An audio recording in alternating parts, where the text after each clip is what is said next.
여러분 안녕하십니까? 포항 MBC 뉴스투데이입니다. 오늘 낮부터 기온이 올라 내일부터는 평년 수준을 회복하겠습니다.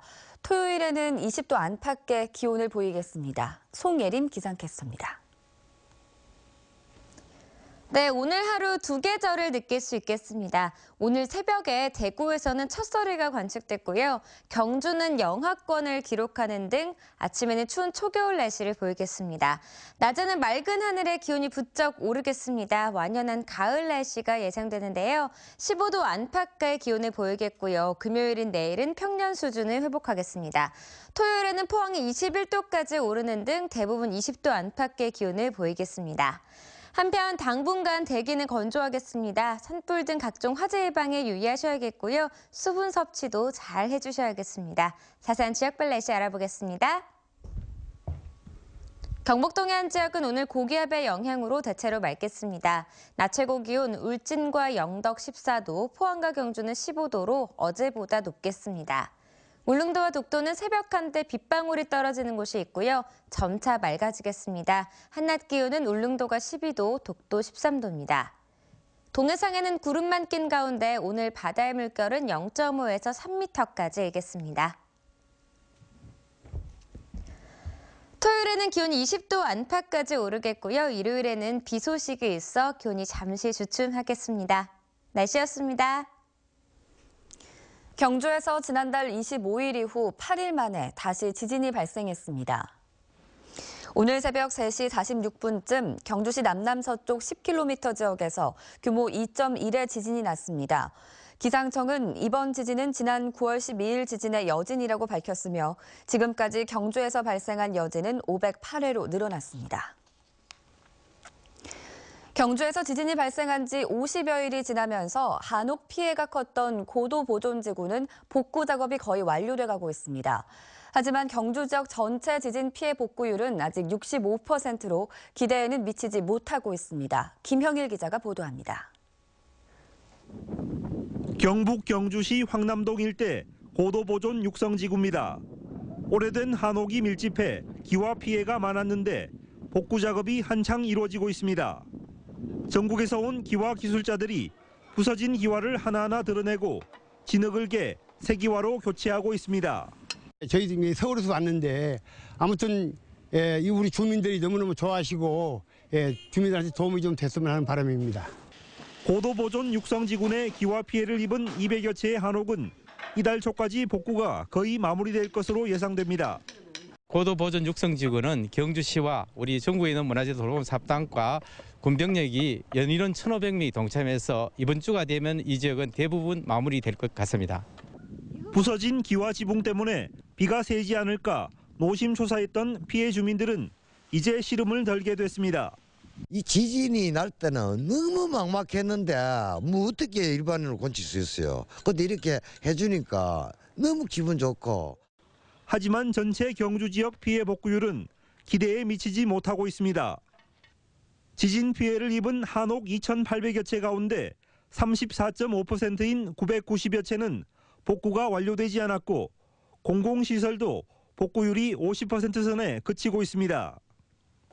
한편 지진 발생 이후 전국 각지에서 모였던 42억 원의 성금은 다음 주까지 피해 주민들에게 전달될 것으로 예상됩니다. 11월 3일 대분위원회가 열립니다. 그러면 의원금 지원 대상자 4,226세대에 대해서요. 저희가 빠른 시일 내에 지원할 수 있을 것 같습니다. 규모 5.8의 강진이 발생한 지 50여일째 유례없는 피해를 극복하고 일상을 되찾기 위해 경주 시민들은 안간힘을 쏟고 있습니다. MBC 뉴스 김혁일입니다. 경상북도가 오는 2018년 초고령 사회로 진입할 것으로 보입니다. 동북지방통계청에 따르면 경북의 올해 65살 이상 인구는 50만 명으로 전체 인구의 18.9%를 차지했고 2018년에는 고령 인구 비율이 20%를 넘어 초고령 사회에 진입할 것으로 보입니다. 고령자 가구는 경북 전체의 28.6%를 차지하고 이 중 43.7%는 독거노인 가구로 조사됐습니다.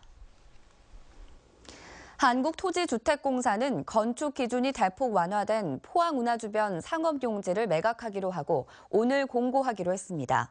이번에 매각하는 토지는 7개 블록 25필지 2만 5천여 제곱미터로 판매, 숙박, 위락, 관광 휴게시설 등이 들어서며 입찰 예정 가격은 3.3제곱미터당 530만 원에서 720만 원 수준입니다.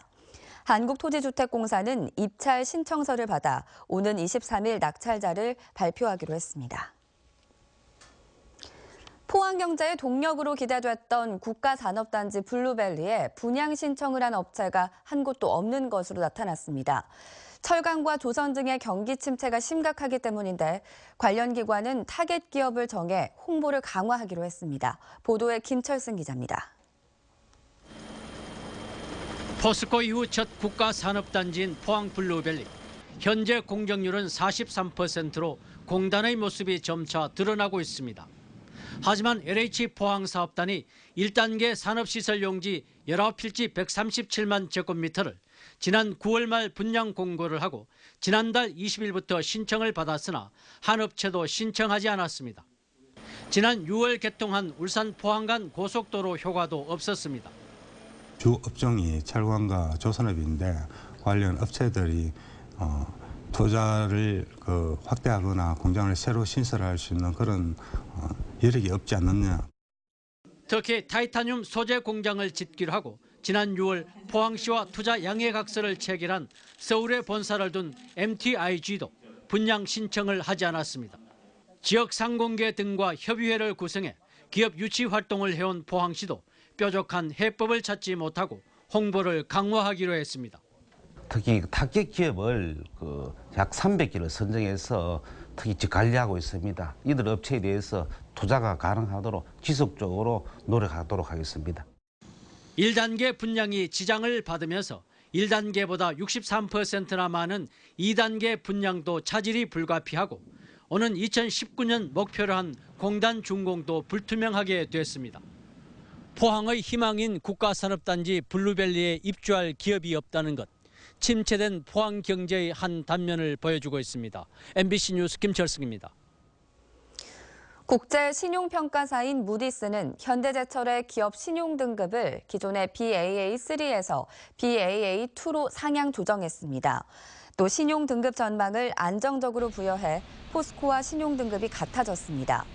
무디스는 차입금의 지속적인 감소와 현대자동차그룹 계열사의 수요에 따른 안정적인 이익으로 현대제철의 재무 건전성이 개선될 것으로 분석했습니다.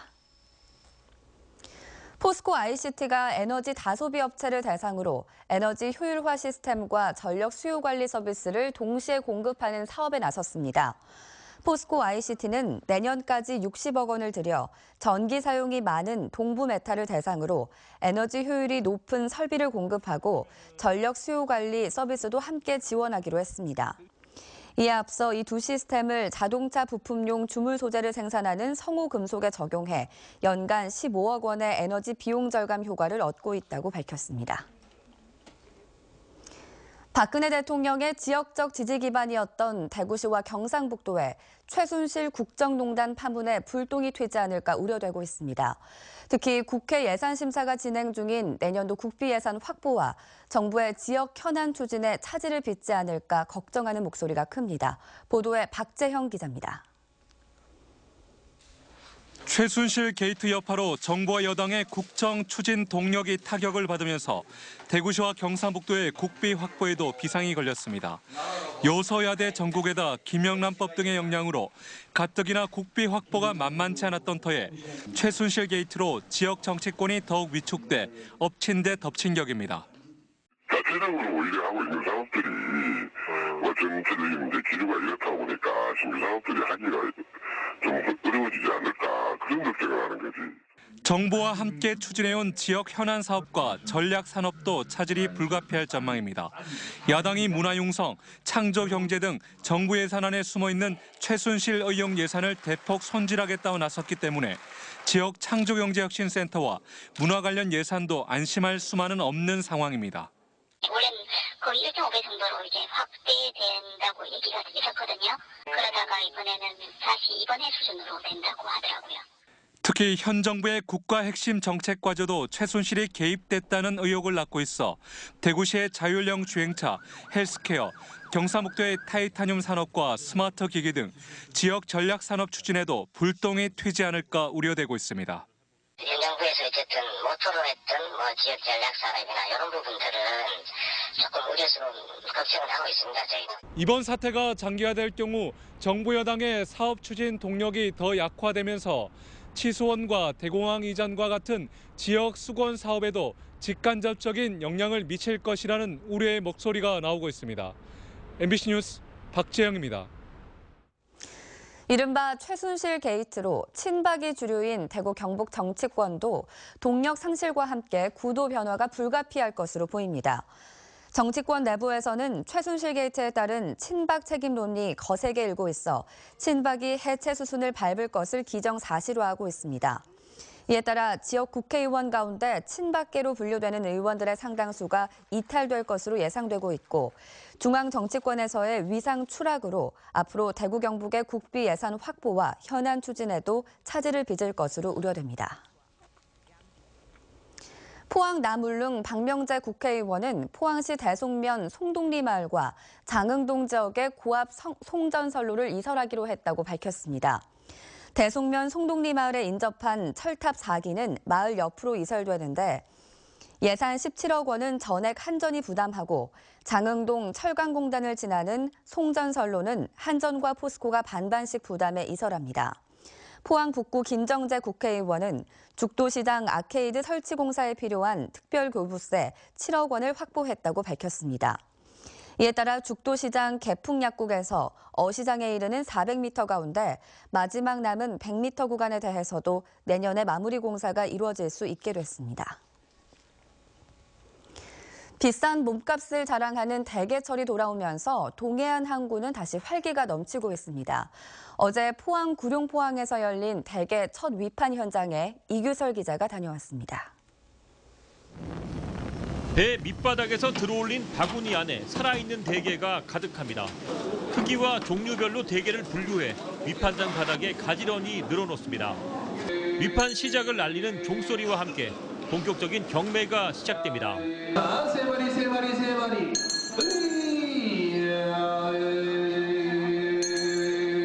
옷으로 손을 가리고 낙찰가를 제시하는 중매인들. 경매사의 구성진 목소리와 중매인들의 빠른 손놀림은 볼거리입니다. 동해바다에서 갓 잡아올린 싱싱한 대게가 위판장을 가득 메우고 있습니다. 오늘 하루 포항 구룡포항에서만 5천 마리가 넘게 위판됐습니다. 아직은 대게살이 꽉 차지 않는 시기여서 비교적 싸게 팔렸고 박달 대게 등 최상품은 찾아보기 어려웠습니다. 가격은 저희가 조금 쉽게 말해 물게다 하는 게 그게 지금 일단 한 5천 원 선에서 입찰이 나가고요. 그다음에 청계라 그래가지고 거기에도 한 지금 7, 8천 원 선에서 지금 입찰이 거래됩니다. 귀한 대접을 받고 있는 대게철이 돌아오면서 동해안 항포구는 다시 활기를 띠고 있습니다. 겨울에 와가지고 구룡포에도 이제 게가 있으니까 오셔가지고 게도 한번 찾아보시면 좋을 것 같습니다. 본격적인 동해안 대게철은 12월 초부터 시작됩니다.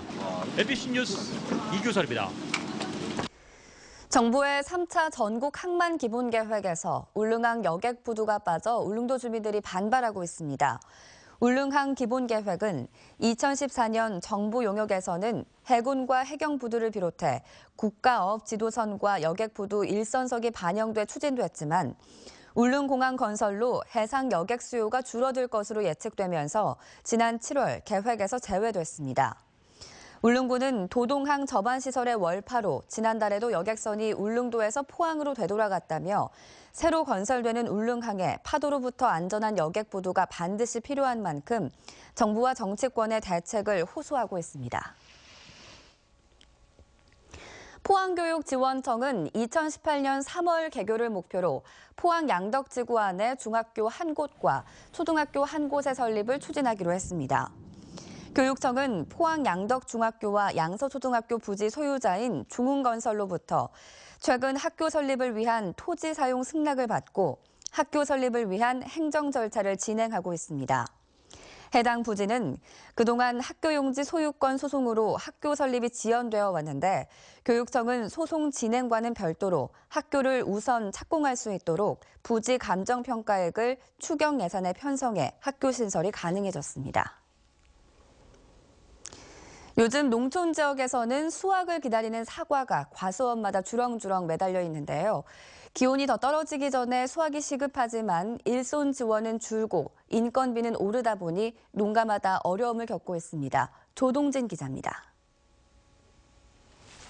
안동시 와령면의 과수원에 지역의 새마을 부녀회원 30여 명이 사과 수확을 위한 일손 지원에 나섰습니다. 4천여 제곱미터 1,200평의 과수원에 주렁주렁 매달린 사과를 정성스럽게 따고 꼭지까지 제거하는 데는 많은 일손이 필요합니다. 2인 가족이 직접 사과를 수확하거나 인건비를 들이면 큰 부담이지만 일손 지원에 나선 사람이나 받는 사람 모두가 보람과 고마움을 느낍니다. 와서 이렇게 거들어주면 그래도 농가에 도움이 좀 많이 안 되겠나 싶어서 지금 일손이 많이 부족하잖아요. 둘이 하면은 일주일 또 더 딸 수도 있는데 이래 회장님들이 여럿이 오셔가지고 도와주니까 하루 만에 다 따고 좋습니다. 일손이 모든 농가에 지원되는 것은 아닙니다. 이 과수원에서는 일손 지원이 되지 않아 사람을 사서 수확하고 있습니다. 2만 1,000제곱미터 6,500평에 이르는 이 과수원은 규모가 큰 일반 농가라 지원 대상에서 제외돼 사람을 살 수밖에 없고 인건비 부담이 큽니다. 인건비가 교통비, 간식비, 점심 식대 그래갖고 한 12만 원 정도. 사람을 사서 하면 농가에서 어려움이 많겠네요. 예, 많습니다. 솔직히 인부 구하기도 힘들고 인건비도 많이 나가고. 안동시는 지난달 20일부터 한 달간 일손 지원 신청을 받고 있지만 지금까지 신청한 기관 단체는 9곳에 불과합니다. 일손 지원을 요청하는 농가는 많고 일손을 지원하겠다는 기관 단체는 적은 것이 농촌의 현실입니다. 과거에는 학교라든지 군부대 이런 데서도 좀 다소 인원이 좀 지원이 됐습니다만 지금 현재는 인력 지원이 조금 어려운 그런 실정에 있습니다. 쌀값과 생강값은 폭락하고 고추값 역시 큰 폭으로 떨어졌습니다. 본격적인 수확철을 맞은 사냥 역시 가격이 하락한 가운데 인건비 부담으로 수확에 어려움을 겪고 있습니다. 한 해 농사를 마치고 수확의 기쁨을 누려야 할 농민들은 마지막까지 힘든 시간을 보내고 있습니다. MBC 뉴스 조동진입니다. 경상북도는 예천 송곡지구 신규 마을 조성 사업과 관련한 공무원들의 특혜 의혹 감사 결과를 마무리하고 관련자와 연루된 간부 공무원도 엄중하게 처벌하기로 했습니다. 감사 결과 인구 유입을 겨냥한 지나친 의혹으로 예천군이 관련 규정을 유리하게 해석하고 마을 조합 설립 인가 과정도 면밀히 검토하지 않았을 뿐만 아니라 조합 구성의 투명성도 부족한 것으로 드러났습니다. 이에 따라 경상북도는 감사를 통해 드러난 위법 부당한 사항의 경중을 가려 해당 공무원들을 엄중 문책할 계획이고 예천군으로부터 수의계약으로 매입한 땅은 환매가 진행되고 있다고 밝혔습니다. 지난달 대구 경북적 상장법인의 시가총액이 전달보다 조금 늘었습니다. 한국거래소 대구사무소에 따르면 지난달 대구 경북적 상장법인의 시가총액은 43조 4천억 원으로 전달보다 4,700억 원, 1.1% 늘었습니다. 한국거래소는 국내 정치 불확실성과 삼성전자 갤럭시 노트 7 사태에도 불구하고 포스코의 실적이 좋아져 시가총액이 늘었다고 설명했습니다. 한편 지난달 대구 경북 투자자의 거래량은 전달보다 21% 줄고 거래 대금도 11% 줄었습니다. 국민안전처는 겨울철 자연재난 사전 대비를 위해 농식품부, 국토부 등 22개 기관과 합동으로 시도별로 추천한 시군구와 주 유관기관 등 52개 책임기관을 대상으로 표본 점검을 실시합니다. 이번 점검에서는 비상 상황에 대비한 개인별 임무 부여 등 상황 관리 체계 구축 실태와 제설 장비, 자재, 인력 확보 현황, 민관군 협력 체계 등을 중점 확인합니다. 또 올해 1월 울릉도 지역의 생필품 부족 등의 사례 개선을 위해 도서 산간 지역의 구호 물품 비축을 늘리는 등 안전 대책 등도 함께 점검합니다. 지난달 29일 인천 유나이티드와의 경기에서 심판 판정에 과격하게 항의한 포항 스틸러스 코치진과 선수들에게 무더기 징계가 내려졌습니다. 한국 프로축구연맹은 그제 상벌위원회를 열고 기자회견에서 주심 판정을 우회적으로 비판한 최순호 감독에게 제재금 500만 원을 부과하고 경기 종료 후 그라운드에 들어가 심판에게 욕설을 한 이르윙 코치에겐 3경기 출장 정지와 제재금 300만 원을 부과했습니다. 또 대기심에게 심하게 항의한 양동현 선수와 인터뷰하는 상대 선수에게 잔디를 던진 배슬기 선수에게는 각각 300만 원과 500만 원의 벌금을 부과했습니다.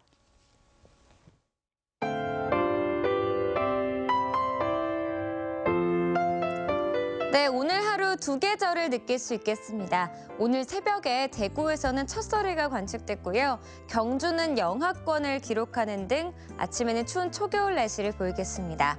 낮에는 맑은 하늘에 기온이 부쩍 오르겠습니다. 완연한 가을 날씨가 예상되는데요. 15도 안팎의 기온을 보이겠고요. 금요일인 내일은 평년 수준을 회복하겠습니다. 토요일에는 포항이 21도까지 오르는 등 대부분 20도 안팎의 기온을 보이겠습니다. 한편 당분간 대기는 건조하겠습니다. 산불 등 각종 화재 예방에 유의하셔야겠고요. 수분 섭취도 잘 해주셔야겠습니다. 자세한 지역별 날씨 알아보겠습니다. 경북 동해안 지역은 오늘 고기압의 영향으로 대체로 맑겠습니다. 낮 최고 기온 울진과 영덕 14도, 포항과 경주는 15도로 어제보다 높겠습니다. 울릉도와 독도는 새벽 한때 빗방울이 떨어지는 곳이 있고요. 점차 맑아지겠습니다. 한낮 기온은 울릉도가 12도, 독도 13도입니다. 동해상에는 구름만 낀 가운데 오늘 바다의 물결은 0.5에서 3m까지 일겠습니다. 토요일에는 기온이 20도 안팎까지 오르겠고요. 일요일에는 비 소식이 있어 기온이 잠시 주춤하겠습니다. 날씨였습니다. 네, 이상으로 포항 MBC 뉴스투데이를 마칩니다. 여러분 고맙습니다.